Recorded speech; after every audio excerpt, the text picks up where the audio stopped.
right, sounds like you guys can hear me. Is that true? Uh-oh. All right, folks, I apologize, but I appreciate you hanging with me. Looks like I had already set up a streaming app, but I was trying to stream directly from YouTube. So now I just need to figure out how to get my camera going.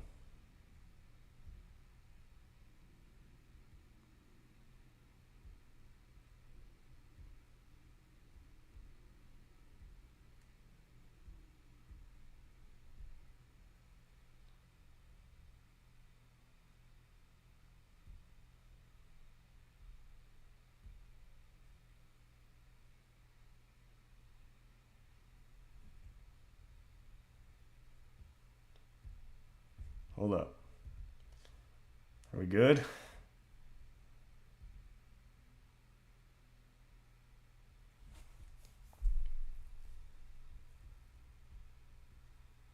Awesome. All right. Now the next challenge would be, and again, I apologize. We're 23 minutes into this thing, and you guys are still hanging with me. So first of all, I greatly appreciate you. Obviously, I've got a learning curve with this. The next thing I want to try to figure out how to do is to be able to share my screen. Otherwise, we might be just kind of freeing this thing. But hold on.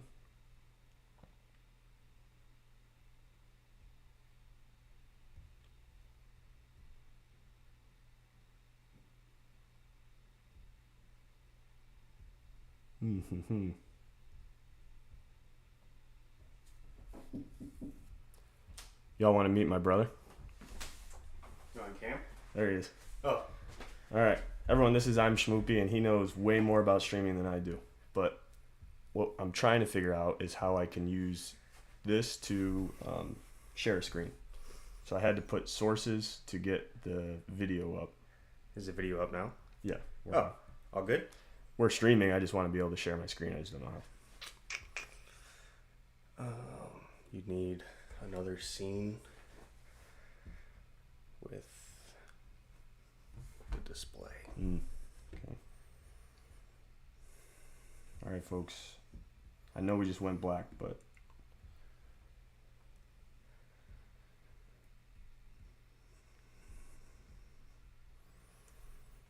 Just do auto. Then this.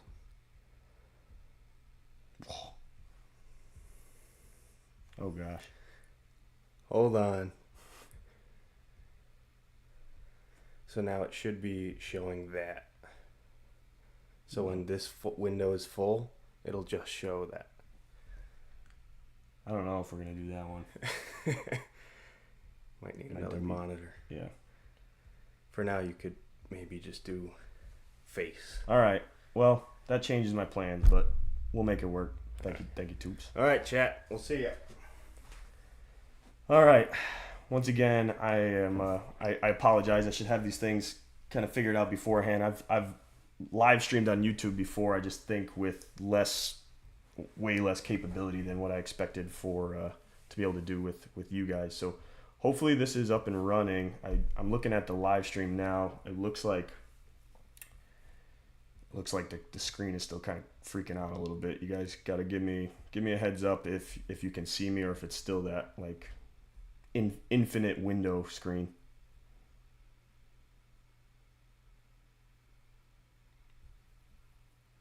All right, then we'll run with it. Again, my idea for this session was to share my screen for the first 20 minutes or so and kind of give a presentation theme that we could build on. My thought was when I originally came up with the concept of a Q&A session was it was going to be just that, right? Really open-ended. But I figured that we could run into the issue of maybe there's not a lot of questions in the chat or we're kind of jumping all around versus having like a clear direction. So I did have a whole presentation prepared and I'm probably still going to pre-record that so that we can have it on the Patreon because I think it's really valuable, the visuals behind it. But I'll try to give you the short version, just me talking through it. And then as we move forward, hopefully the next version of this, we can have a much better experience, a little bit more visual experience. But the great part about this thing is just that we can still be interactive, right? We figured that out. So 26 minutes in and we're just getting started. I apologize. I'm going to go over and I'm going to check out that presentation that I did. You guys probably aren't going to be able to see it, but I'll give you the really quick Spark Notes version, then we can jump into a little bit of the Q&A. I have some previously submitted questions lined up that I definitely want to address. There were some really good questions. And then if you guys have any other questions as I talk or that come to your brain, please include those in the chat. Would love to talk through those. So the question that I wanted to answer today is, why do we train at different speeds, and how can we better understand the energy systems? I think the majority of my audience are coaches. If they're not, it's usually swimmers, athletes, both young and older, maybe all the way up through masters. So we all have an idea that we should be training in different speeds, different energy systems, different zones, but we might not be able to exactly explain why. So the key question is, why would we not just train as fast as we possibly could for as long as we possibly could? Even if it might not be long, why would we train our body to go suboptimal speeds? I think for a lot of my followers, you will know the gear chart that I'm talking about. I include it at the bottom of all of my weekly workouts. My gear system has 6 gears. A lot of different swimmers or coaches use the color system. Coach Urbanchek introduced that, I think, back in the 70s or 80s, and it's used across the nation, across the world. My version is just gear 1 through 6. Gear 1 being a recovery energy system, gear 6 being your absolute overspeed, 10 out of 10 exertion zone. Gears 4 through 6 are your anaerobic energy, so accessing energy in your muscles. Gears 1 through 3 are aerobic energy, using oxygen as your main source of energy. Our bodies use multiple energy systems throughout a race. If I ask a lot of swimmers, without having introduced this topic at all, I say, what gear do you think you race that at? Almost all of them will say gear 5, right? What they perceive as a 9 out of 10. And that's totally fair, because most races, we finish as hard as we can. We finish, we're like, holy moly, that was like the hardest thing I've ever done. I perceive that as a 9 out of 10, therefore it's a gear 5. But the truth is, the majority of that race was spent building up within our gear system to finish at a gear 5. We can only access anaerobic energy, think gear 4 through 6, for approximately 10 to 15 seconds at a time in isolation. So when you extrapolate that across a whole race, call it a 200 freestyle, you're probably only doing the last 25 or so having accessed total anaerobic energy. The rest of it is aerobic energy, which, based on our gear system, which may be imperfect, but you've spent the first, call it 90% of that race only up to gear 4 or just below it. So most of the time in gear 2 or gear 3. I have a nifty chart example that I wanted to show you guys of what it would look like for heart rate as we went up for someone swimming the 200 freestyle. My assumption is that most swimmers will get onto the block to start the race at about gear 2 baseline, which is like 130 beats per minute. You know, your big sprinters, they might be slapping themselves doing jumping jacks, but even them are probably only getting at 140, 150 heart rate max, which still kind of falls in that gear 2 zone. By the first 50, by the time they hit the wall in that first 50, most swimmers will be at about 150, 160 heart rate, which, based on our chart, is still at the bottom of gear 3. Think back, we said that most swimmers think that they're racing at gear 4, gear 5. That would actually be impossible. If they hit gear 4, gear 5 that early, we all know what happens, right? It's the swimmer that gets out of the pool and says, wow, I just died in that race. That would be like the most drastic version of dying in a race, is if you hit your lactate production, which happens at the anaerobic threshold. If you hit lactate production at a 50 within the 200, like, you might not be able to finish that 200. But that is what gear 4 is. It's a lactate threshold line. If you cross that line, you've now accessed anaerobic energy. Lactate will start to be produced, and that burn that we all know, that feeling, the burn at the end of a race, that is lactate sitting in your muscles. You can't continuously filter that if you've accessed it back and forth. You only have a limited amount of time that you can actually withstand that. By the 100, you're probably starting to approach that threshold, call it 180 heart rate. 150, it probably hasn't changed at that point. You're staying at about the same heart rate for the 100 to the 150, even to the 175. You're kind of still bouncing up against that threshold. With call it a 25 left, you have about 10 to 15 seconds left to empty the tank.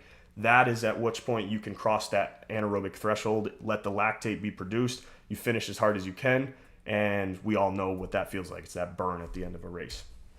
So what is the goal of fast swimming, and what is the goal of training in different gears? It's max efficiency within each of those gears. What do I mean by that? You want to be as fast as you possibly can within each gear. Okay, let me restate that. In gear 2, you want to be the fastest gear 2 swimmer that you can be. In gear 3, you want to be the fastest gear 3 swimmer that you can be.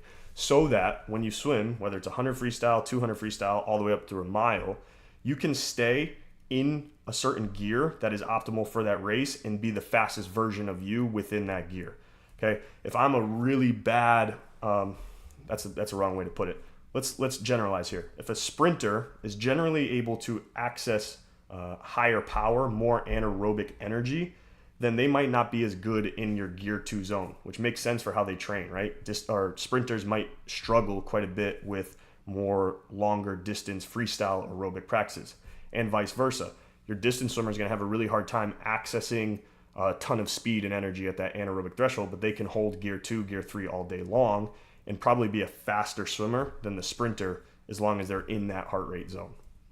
Why would we train slow? I think we've kind of answered that, right? You want to spend you will spend the majority of your race in gear 2, gear 3, just approaching gear 4. So we need to be the best version of a gear 2, gear 3, or an aerobic swimmer as we possibly can. The more aerobic efficiency that you have equals the faster that you can go before you have to access anaerobic energy and that lactate hits.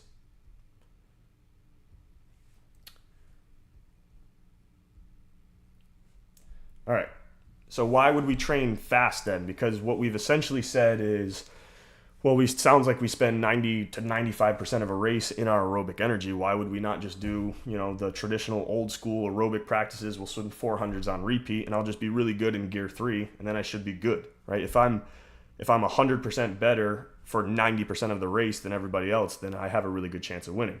Well, the truth is that we still need the anaerobic energy to have that like blistering speed, right? Whether it be opening or closing in a sprint or distance event, we want to be able to access a next level of power, a next level of speed, of closing strength. And if you undertrain here, you might die earlier in the race, but that dying usually implies that we've hit that threshold and then we're falling out of it. It's just that you wouldn't be able to access like the speed that someone who does have that ability, you wouldn't be able to access the speed that they have, and they're going to beat you at the end of the race. So then the question there becomes, how long can you hold the top gear that you're able to access, and how fast can you be in that top gear? Can I get up to 190 heart rate, and can I be really fast while I'm doing it? So you have the juxtaposition, right, of sprinters versus distance swimmers. I'll use the example current swimmers, Jordan Crooks versus Leon Marchand. Leon, maybe not your traditional distance swimmer, more just an aerobic swimmer, but he's really good at every 200, can swim a 4 free, a 4 IM. Someone who's mostly aerobic based, just how he looks as compared to Jordan, right? Jordan, extremely muscly, an elite sprinter. Different races have different gear emphasis, as we would assume. A 50 free, if you can only access anaerobic energy for, call it 10 to 15 seconds of that race, then you're probably only doing about 50% of the race in that anaerobic zone. The other half is using aerobic energy.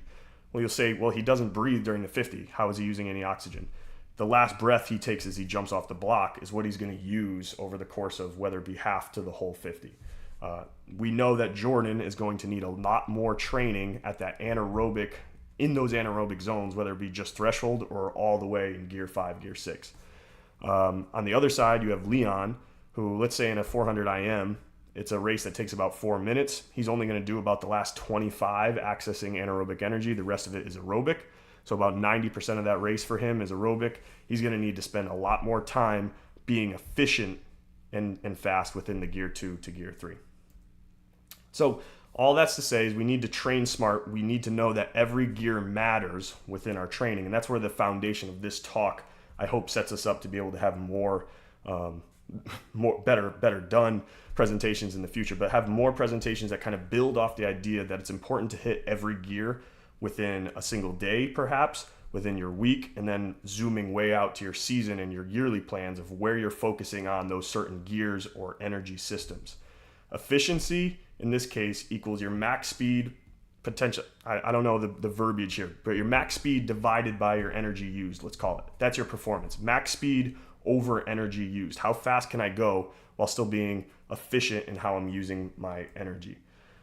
So the one reflection question I would pose to you after this discussion would just be, in what gear are your swimmers best in? Talking to coaches, if I'm talking to a swimmer, in what gear are you the best in? Maybe I was more of a distance aerobic oriented swimmer.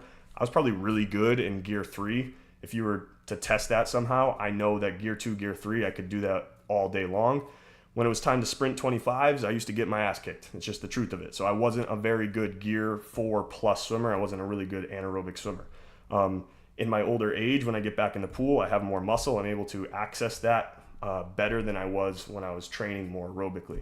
In what gear could your swimmers or could you improve upon, and how would that help you for the races that you're trying to focus on? Maybe I'm a distance swimmer that's trying to move down a little bit to the 200 freestyle. How would being able to access a little bit of extra speed at the end of the race help me? Maybe I'm a sprinter that knows I need to be better conditioned. How could I start to build my aerobic engine so that I can have better, longer practices at a more sustained speed rather than going out for the first round of a 3-round main set and then not being able to finish? All right, folks. So I just buzzed through that. And it does look like my video's on a little bit of a delay. So would love to answer any questions that you might have. And if I don't see anything right away, that's fine. I got tons of questions lined up here, but hope you followed along with a presentation that had no visuals, that was supposed to have a ton, but I did my best to kind of explain it as best as I could. But I'll answer the first question. I'm Schmoopy, doing an awesome job kicking things off. I appreciate it, man. In what gear are your swimmers best in? Oh, see, he's just helping me out and posting the question. I will answer that question for myself. I know that at bowls we have a wide range of abilities within my group. I have sprinters, I have distance swimmers. So we cover a little bit of everything. I would say generally speaking, people perceive us to be more sprint oriented, which may be fair. Our 4x100 freestyle relays are always some of our strongest. Our 4x50 medley relays are always really strong. So we have excellent sprinters, but that's not to say that we don't have plenty of people who are definitely more aerobically inclined. Let's see, other question. Next question after that one was, with relation to your gears, what do you coach for swim down? Good question. I don't usually put a gear label on swim down, assuming we're talking about like cool down or warm down. But really, in my head, if we're looking at cool down specifically after they've done either a really hard set, they've finished, they've descended to a lot of speed, or they're cooling down after a race, they should probably not jump straight from being at gear 4, gear 5, and then try to minimize their heart rate down to gear 2. The body just doesn't work that way. You actually have to flush the toxins or the lactic acid that your body has produced while performing that set or that race. So I would always say that if we're going to do an 800 total of cool down, the first 200 or so needs to be pretty hard effort, aerobic, call it gear 3 effort. Maybe you go 200 where every other 25 is a fast kick. So you go 25 smooth swim, 25 fast kick. You're kind of flushing out the legs. That'll start to bring your heart rate down as you're not actually going full speed. And then over the course of that full 800, by the time you get to the last 200, yes, of course, you're going gear 1, truly easy. Your heart rate wants to return back down under 100 for you to know that you're actually recovered. And then you probably want to stay there a little bit longer than is comfortable.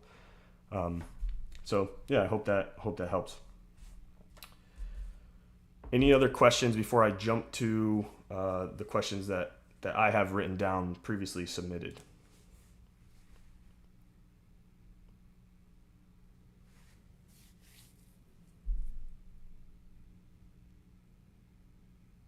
And just so you know, again, I'm on probably a 30-second delay, so if we're sitting here in silence for a little bit, I apologize. Dupes, who is my dad, again, really appreciate the support from the family, said the gears gear discussion makes sense and seems relatable to other sports, especially our aerobic sports, right? And running, probably the most comparable sport to swimming. Usually you just quadruple the race distance, and that's about the equivalent. So what I mean by that is a 50-meter freestyle is very similar to a 200-meter dash. A 100-meter freestyle is very similar to a 400, so on and so forth. They use the same energy systems that our swimmers use for, the 50 to the 200 as we do for the 400 to the mile.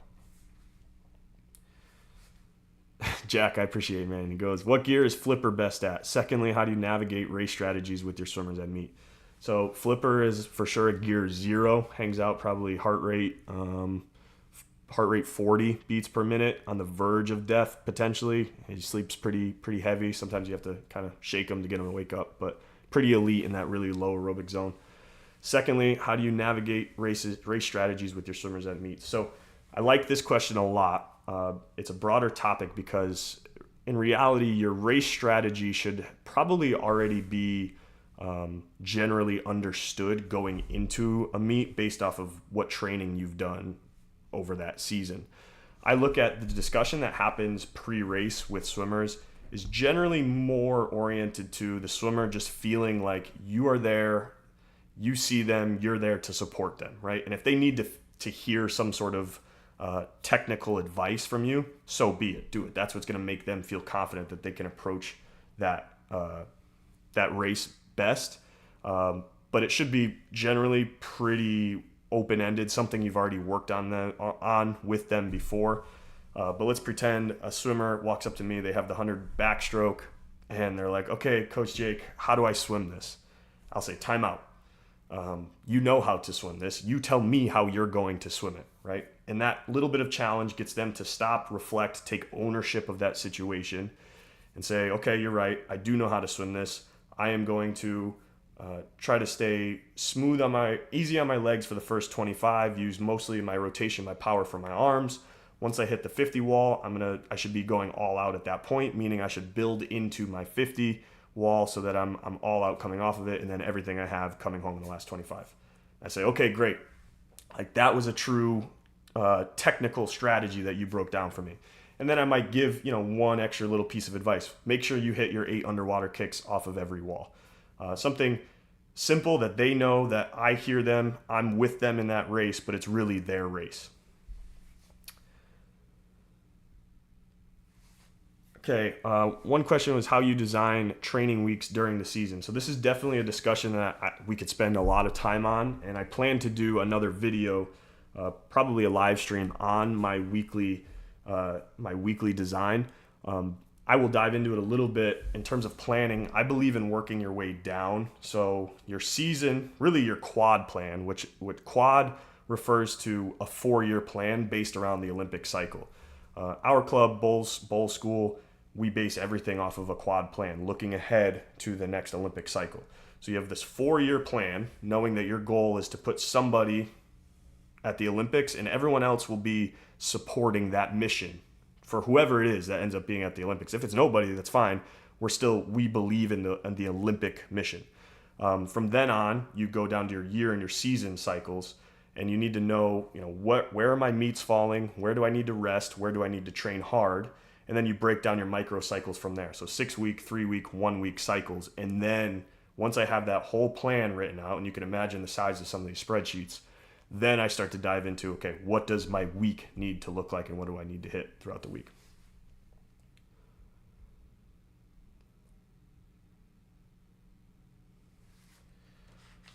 All right. This is a good question, is what are your thoughts on sprinters training distance? I don't like to use the term training distance. I think that's a very specific type of training, a very specific workout, if you will. For instance, our team does one true distance practice per week, and it's only distance swimmers that go to that practice. It's Friday morning, everyone else has that morning off. And the kids who swim the 800 freestyle, 1,000, and the mile will be at that Friday morning workout, and we'll do either long, low aerobic repeats, or we'll do, mile pacing work.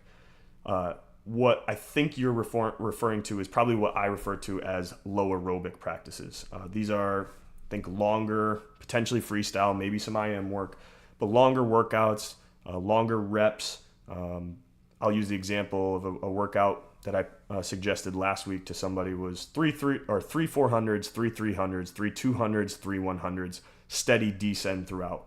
That, in my opinion, is a very low aerobic workout that a distance swimmer wouldn't necessarily look at, a sprinter wouldn't necessarily look at and be like, oh, that workout's made for me. It's clearly not. However, based on that discussion that we just had, I do think it's critical for every swimmer, especially 18 and under, to work on their foundational aerobic base. Once they start to specialize as they become older, either in their later years of college, definitely for your pros, you can start to move away from that.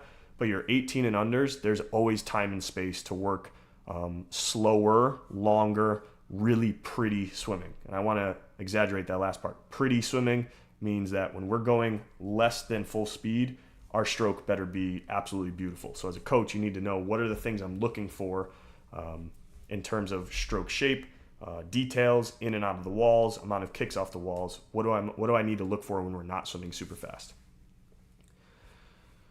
Jack asked, do you write practices ahead of time or do you write them as they come? I saw something interesting from Todd DeSorbo at UVA about this and was curious your preference. I would love, Jack, for you to send me what it is that you saw, because Todd, I think the amount of science and data that they use at the UVA program is so impressive.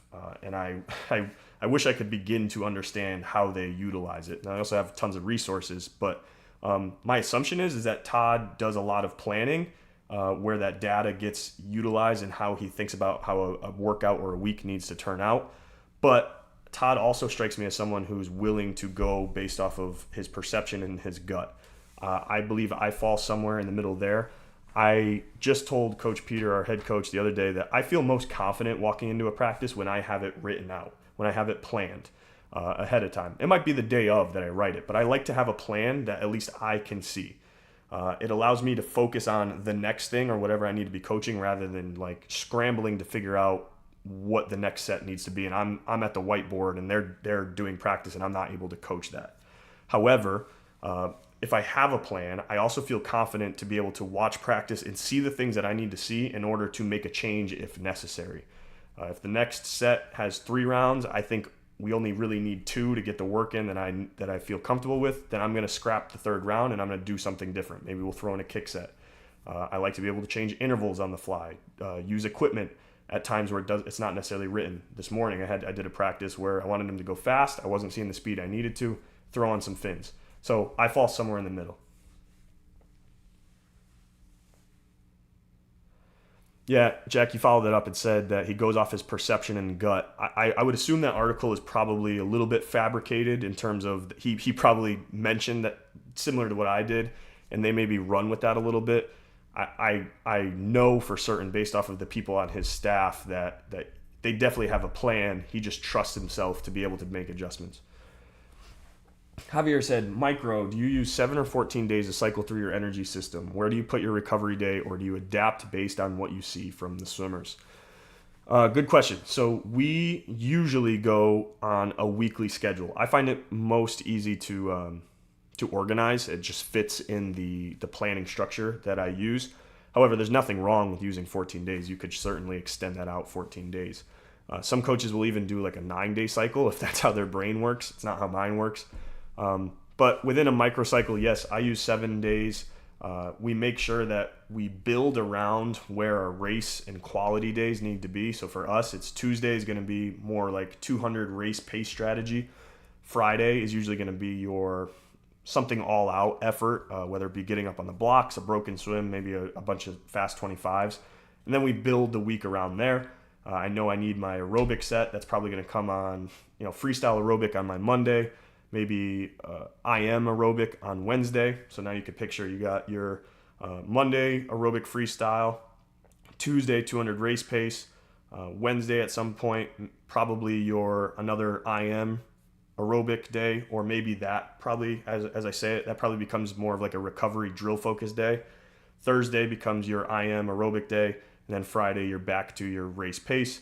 Saturday, either more aerobic, maybe a little bit of recovery, just depends on what they need, knowing that Sunday they're probably going to get off. I just jumped all over the place as I said it, but I hope that was at least the beginning of an explanation. We'll definitely dive more into that with another session. All right. Feel free to post more questions in the chat. And unfortunately, because we got off to a really late start, I don't want to hold you guys longer than we need to. Would be happy to stay on a little bit longer once we hit 3 o'clock my time. But I want to use a little bit of the time we have left to answer some of the questions that I had saved, previously submitted.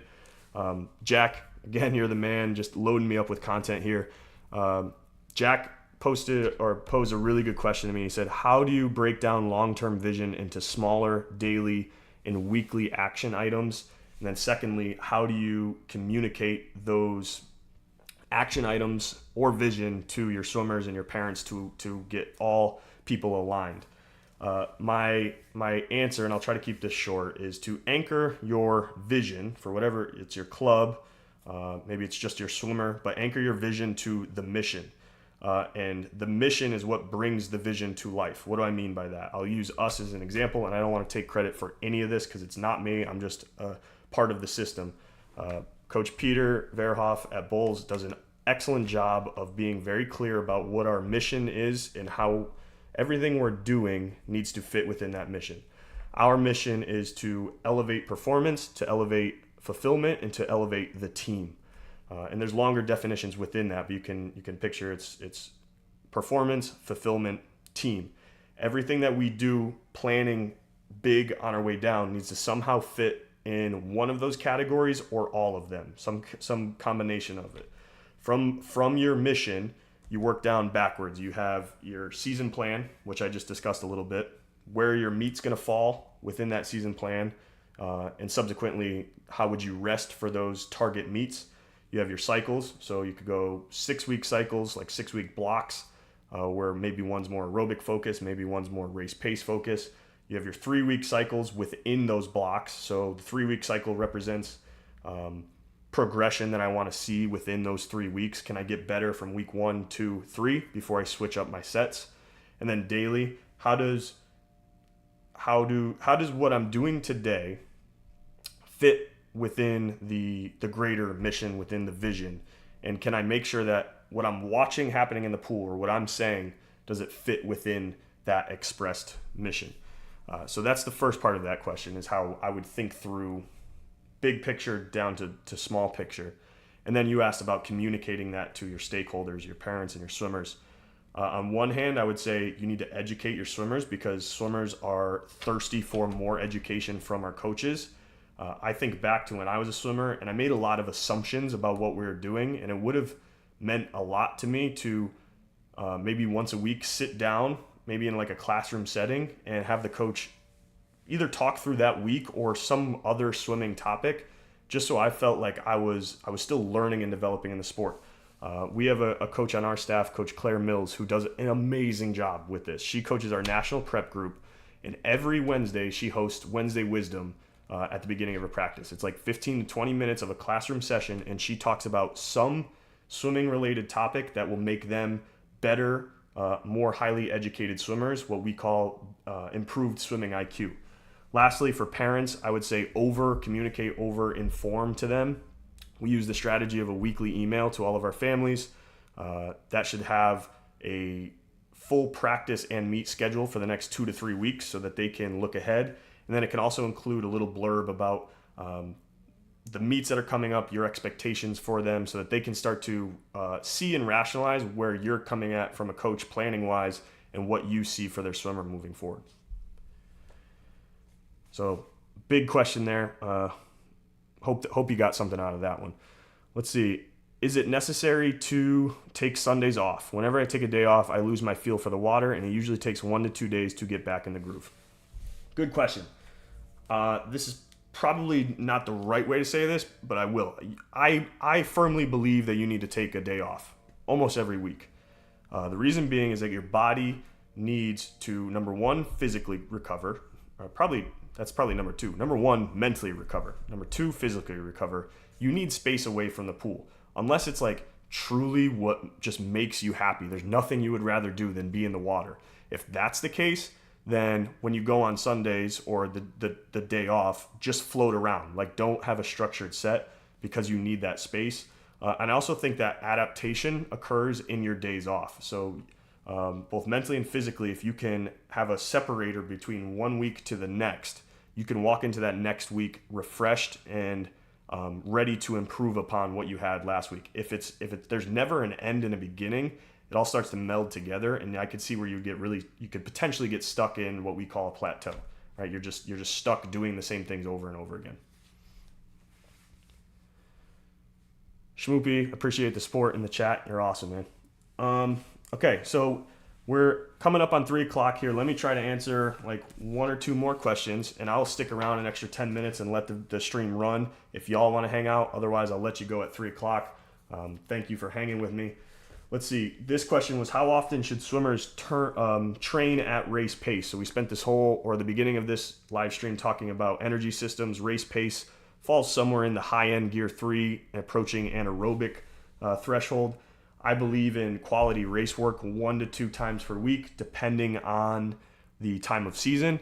And I wouldn't necessarily introduce timed pacing work until about 8 weeks out from a target meet.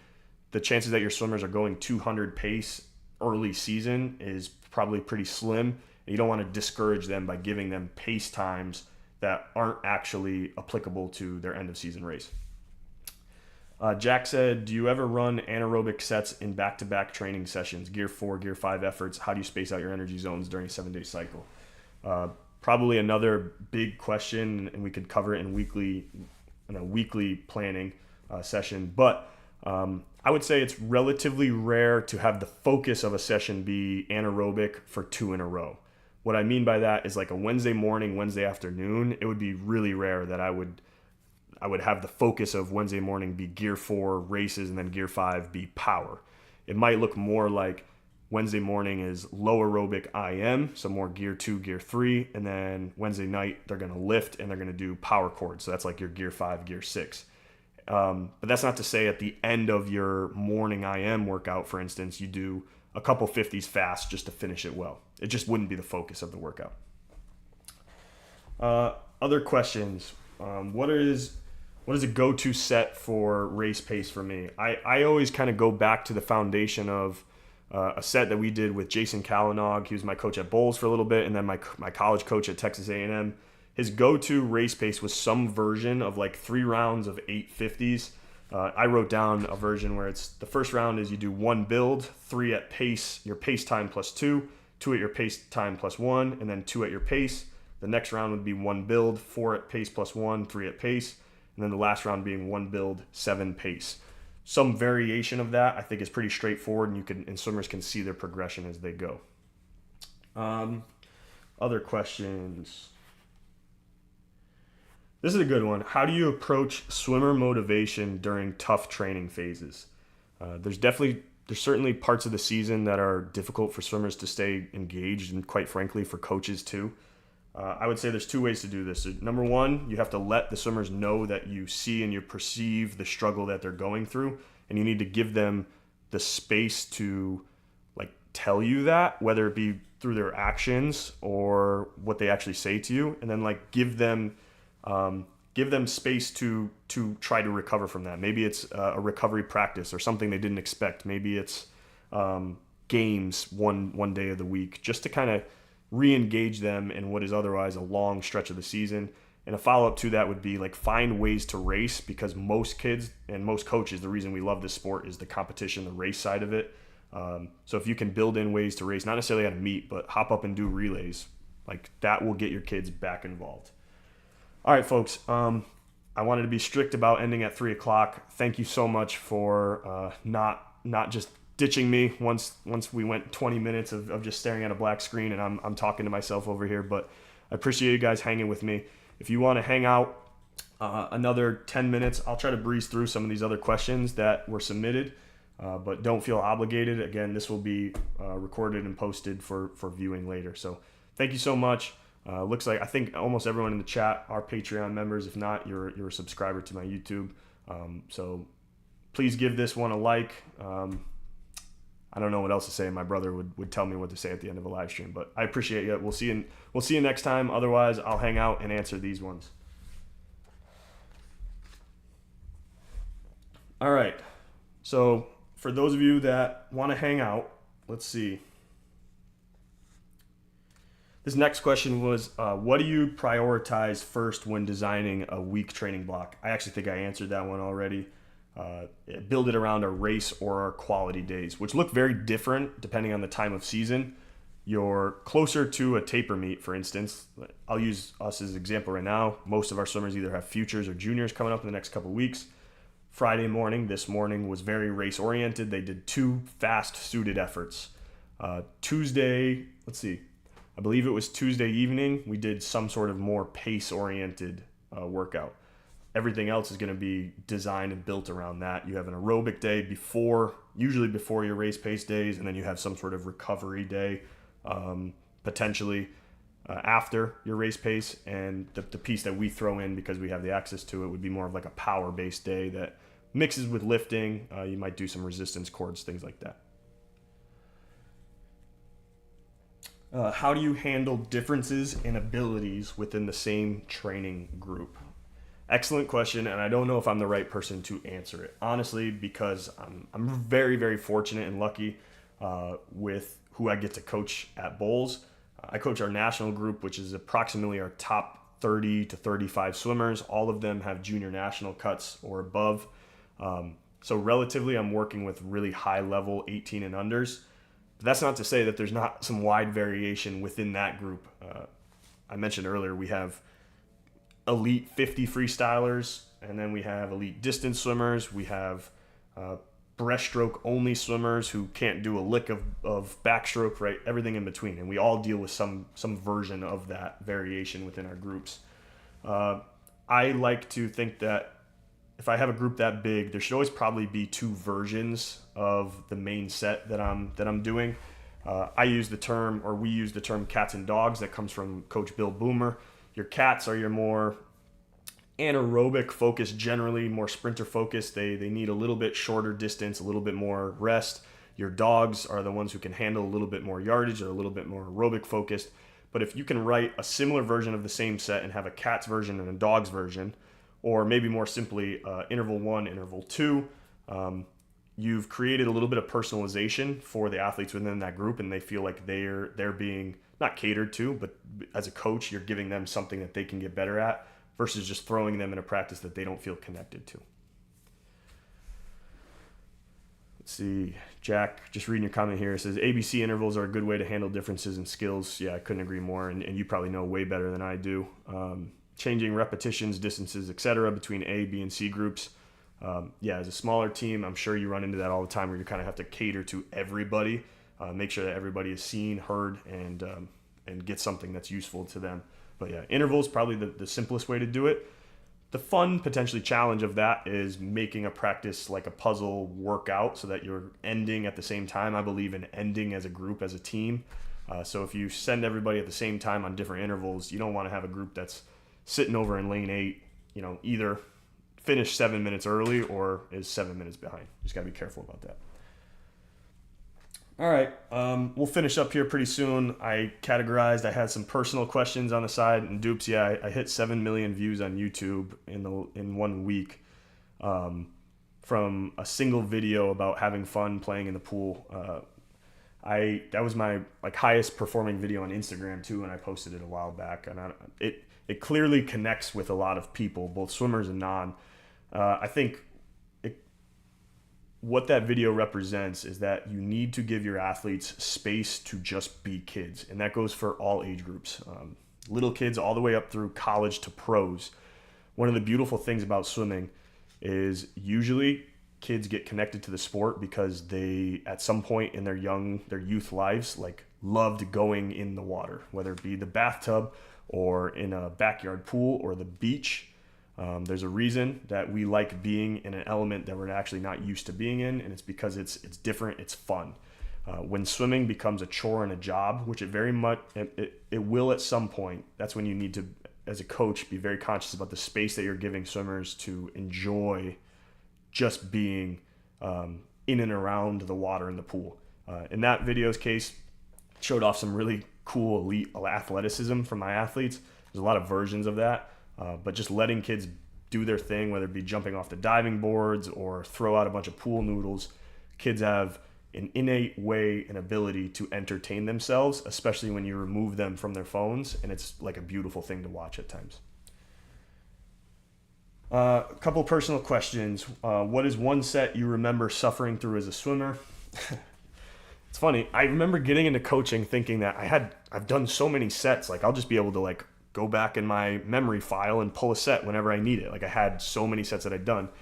And then whenever it came time to like start writing workouts, I couldn't remember anything that I've ever done, which kind of stinks because I know I've done some really cool patterns and practices. It's just like maybe I just blanked them out, or your brain is focusing on different things, not memorizing the workout. All that said, there are two workouts that I will never forget and I reference quite often. First one is we did 10 500s.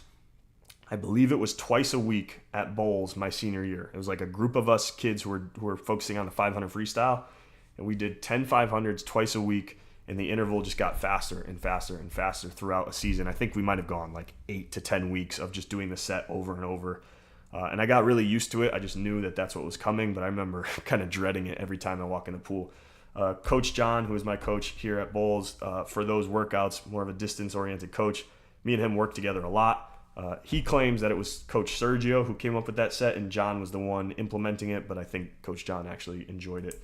The other set that I will never forget was the day before Thanksgiving, my, I believe, freshman year of college under Coach Jason at Texas A&M, and he knows exactly what I'm talking about. It was 15 400 IMs on like, I don't even know. It was too fast of an interval and too many 4 IMs, and he'll recognize the story. He puts up 15 400 IMs on the board, flips the whiteboard around, and I just like lost my mind. I went berserk, like said things that I shouldn't have said, yelled at him, cussed at him, and said, this is effing BS. This is why the F are we doing this? And it just so happened that the Texas A&M baseball team was in the diving well doing like some sort of water aerobics workout. And I remember yelling at Jason, him laughing at me, knowing that I was still going to do the set anyway, turning and looking at the baseball coaches, and they're just like, and their thought is like, this, like the swimmers, like they're just allowed to talk like that, and the truth was we were not, and I was totally out of line. But Jason, me and him are extremely tight. Like I can't describe, like me and Jason are tight, so he knew I didn't like personally mean any of it, and I stepped way out of line, but he just laughed it off, and sure enough, I did 15 400 IMs crying the whole way through. A couple more questions. What do you miss most about competing? This one's an easy one for me. It's like that thrill and the nervousness, that like the nervous excitement that you get behind the blocks. It's just really hard to recreate that feeling, not being a competing athlete. Once in a while, you get it as a coach, but it's not the same. How has coaching changed the way you view training and performance? As an athlete, I was very much of the mindset and always have been taught the harder you work, the more you grind, the better you will be. Very generally, that's true. You want hard working athletes, and those are usually your more successful ones. And I think as coaches, we often wish we had more athletes of that mindset. I was never short in that, and I think really high level athletes, generally, you don't have to worry too much about them having that grind mindset. As a coach, I've realized there's way more nuance to that. Maybe the better way to phrase this question would be like, what would I do different knowing what I know now? And I wrote down like small things. It would be more intentional about my recovery, my stretching, my rolling. I would track my sleep, so I would know how much sleep I'm getting when. I don't think I was bad at it necessarily. It's just I just assumed I was getting enough. I think I would eat a little bit better in terms of like intentionality. I wouldn't change the amount I ate. I ate a ton, and I would continue to do that. I would just maybe pay a little bit more attention to what I was actually consuming. And then lastly, I would be more open to and have discussions with my coaches about recover and rest days. I think I was on the tail end of a generation of swimming that was less inclined to pay much attention to recovery. I would still consider myself more in that new generation, but I just wish we had more open conversations about how important rest and recovery days are. My parents always use the example of growing up, they were the ones who were asking me if I wanted to take a day off, and I always said no. I think there's something special about that, right? I just loved going to the pool. However, there's probably certainly times where it would have had more long-term benefit for me to take a day off and just rest. Last question here. Last one I wrote down. If you guys have anything more, please feel free, but I'll probably wrap it up here. If you weren't working in swimming, what would you be doing? I had a vision and a dream all the way through college that I wanted to be a college athletic director. I went to Texas A&M, huge athletic department. I love college football, college basketball. I love all that. I love that world. Like, my parents joke around, when I was like 8 to 10 years old, I knew every college and every conference and their mascot. It was just like something I was obsessed with, both from a like sports standpoint, but also just college in general. Like, the concept of it was exciting to me. So I really thought I was going to be a college athletic director all the way through college, through my master's program, and 2 years into like my professional work life, before I realized that I just loved swimming too much to be even that far removed. Even though an AD wouldn't be that far removed from swimming, like, I felt just more at home on pool deck. That's where I was the best version of myself. And so ultimately, coaching was my calling. And I think I like coaching as much, if not more, than I liked swimming as an athlete myself. I probably forget how obsessed I was, but I love coaching. Option number 2, and Moops, my mom will appreciate this one. I wrote down, if I wasn't full in on swimming and I could just have like my dream job or random job, if I could have all the money in the world, maybe that's a better way to put it, I would have a dog sanctuary for every dog and every pet that needed a home. My family, we love our animals. Most of you, or a lot of you, know who Flipper is. He's our little rescue pug. Our family, we would do anything and everything for animals. So if I had all the money in the world and I could do anything whenever I wanted, it would be to also have a pet sanctuary. All right, folks. That puts us at 3:15 my time. I appreciate you hanging with me. I will post this recording here soon. Thank you so much. I will continue to get better at this. Please keep supporting me. You guys have shown no signs that you won't, so I appreciate you for that. There's always like this feeling that I need to be better and I need to keep bringing valuable content. And there's no reason, like you guys have just followed through and have only shown me support. So I appreciate that, but I will continue to try to be better. And I know for a fact I will get better at this whole thing. So thank you very much. I'll call it there. Thanks, everybody. We'll see you soon.